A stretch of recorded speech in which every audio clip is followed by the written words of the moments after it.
कारण असं की आता जर आपण विरोध नाही केला तर आपण शेतकरी बांधव राहणार नाही. MIDCचा प्रकल्प DMICचा प्रकल्प एक 2011-12 पासून जो सुरू झालेला आहे जुना, त्याच्यातल्या अनुभवावरून काही गोष्टी मी तुम्हाला सांगणार. ती जमीन म्हणजे सगळ्यात सुपीक जमीन होती. एकरी तिथं 10-15 क्विंटल ज्वारी व्हायच्या, बाजरी व्हायच्या, गहू व्हायचं, सगळं काही व्हायचं. त्या जमिनी ज्यांच्या गेल्यात ते लोक आज तिथं सेक्युरिटी म्हणून कामाला आहेत. आणि तुम्ही बघत असाल आपल्याला जर 2013 पासून DMIC इकडे येणार होती तर कौशल्य विकास करण्यासाठी इथं सरकारने कोणतंच काम केलेलं नाही. कौशल्य विकास जर केला असता तर इथले मुलं तिथे नोकरीला लागले असते. पण इथं कोणत्याही प्रकारचा कौशल्य विकासाचा कार्यक्रम हे झालेला नसल्यामुळे आता माझी 3 एकर जमीन आहे, त्याच्यातून 2 एकर DMIC कोणताही टेक्निकल अभ्यासाचा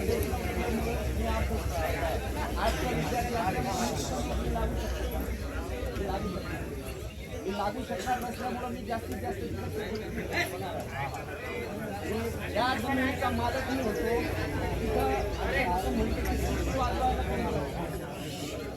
त्यामुळं माझं सगळ्या शेतकरी बांधवांना आपण प्रत्येक ग्रामपंचायतमध्ये ठराव तर घेणारच आहे. आमची वरवंडी जरी ग्रामपंचायत असली तरी आमची जमीन ही पाडळीमध्ये आहे. आमचे शेतकरी बांधव आहेत वरवंडीचे, बऱ्याच जणांच्या पाडळीमध्ये शेती आहेत आणि पूर्ण शेती त्यांची पाडळीमध्ये आहे. या जमिनीचे भाव त्यांनी काही निश्चित सांगितलेले जरी केले तर शासकीय नियमानुसार ते जेमतेम देतील. आज सगळ्यांना अनुभव आहे ह्या पट्ट्यात जमिनीचे भाव काय झाले. आपले जरी 15 एकर जरी घेतली जमीन तिकडे गेली 1 एकर बाजूला येणार नाही. त्यामुळं जसं जुन्या DMICचा जसा अनुभव आहे, मुळशी पॅटर्न पिक्चर तुम्ही पाहिला असेल, आता आपल्याकडे घडते बिल्डिंग परिसरात तुम्ही जा. जे लोक तिथं राजे म्हणून राहायचे, आपल्या शेतीच्या बळावर आपण शेतकरी राजा आहोत, तिथं आज ते वायरी चोरी करतात. म्हणजे परिस्थिती तशी निर्माण करण्यात आली. तिथं UP बिहारचे लोक येऊन तिथं ते आता बादशाह झालेत आणि आपले लोक तिथं काय करतात, चोरीनं दारू विका, चोरीनं वायरी विका. म्हणजे तुम्हाला कसं बनवलं गेलं. आता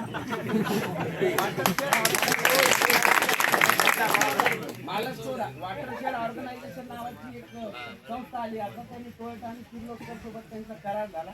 पेपरला न्यूज लावलं त्यांनी, त्यांना न्यूज लावायला काही लागत नाही. त्यांनी न्यूज लावली आणि प्रत्येक ग्रामपंचायतला कॉन्टॅक्ट करू लागले ते आम्ही तुमच्या जलसंधारणाचं काम करतो. काय याला करतो जलसंधारणाचं काम, जमिनीत राहिलं नाही आमच्या जलसंधारणाचं काम करून काय करतो. मी त्यांना एक प्रश्न विचारला की तुम्ही या मुलांच्या कौशल्य विकासासाठी काही घेतलं का याचं? नाही म्हणजे त्याच्यात काहीच नाही. म्हटलं मग आमच्या जमिनीत राहायला नाही तिथं पाणी तुम्ही काय करणार?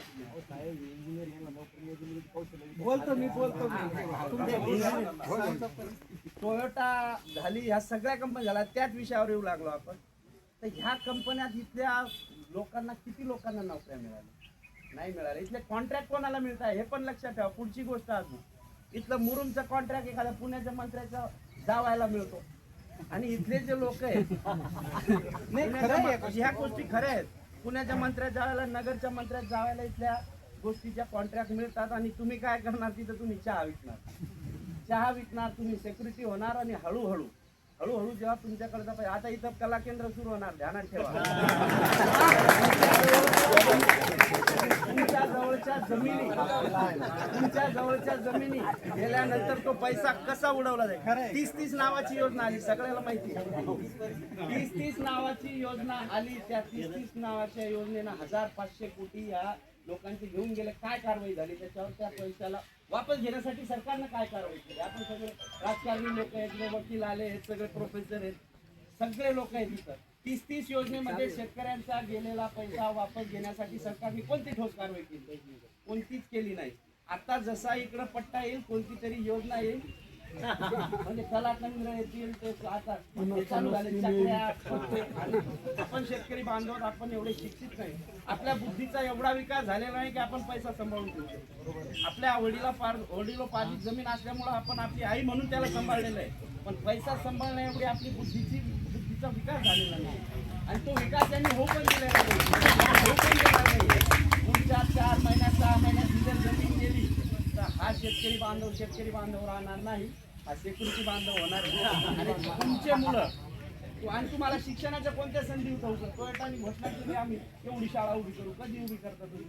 हे इथे लोक विस्थापित झाल्यानंतर तुम्ही उभी करणार तिथल्या त्या भांडवलदारांसाठी. सरपंच आहेत, 2-3 सरपंच आहेत पण आहेत. शेतकऱ्यांना जर तुम्हाला जमिनी जर घ्यायच्याच असेल त्याला शेअर होल्डर करा ना. त्या कंपन्यात शेअर होल्डर करा ना त्यांना. सरळ मागणी आहे ना.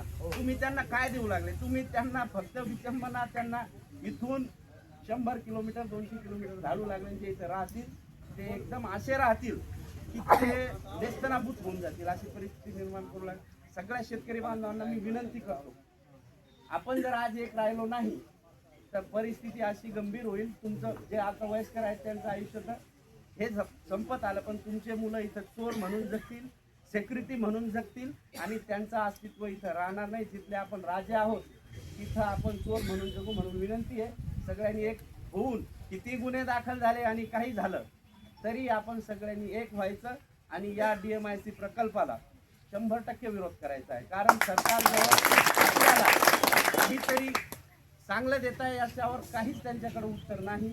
आणि सरकार आपण बनवलेलं आहे, सरकारने आपल्याला बनवलेलं नाही. हे लक्षात ठेवा. सरकार मायबाप नाही आहे, जनता मायबाप आहे.